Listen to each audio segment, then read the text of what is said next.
Crazy squirrel. Oh, it's so pretty. It's a pretty, pretty baby. Look at these guys. These crazy guys. Look at them. They're going cuckoo for the seeds. One driver was transported to the hospital with non-life-threatening injuries. It's believed one driver crossed the center line, causing that crash.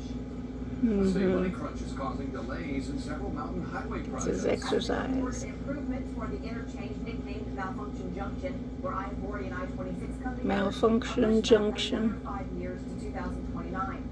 North Carolina DOT says smaller revenues are largely to blame during the pandemic, along with several expensive natural disasters. The DOT is a tax revenue receiving agency, and it's based off the gas tax. So Malfunction Junction. Tax, and of course with the COVID virus and people not driving very much. Other projects delayed include the widening of several busy roads in areas. Okay. Creek, Amboy, and Mills Gap. See you later, alligator. Are slated to begin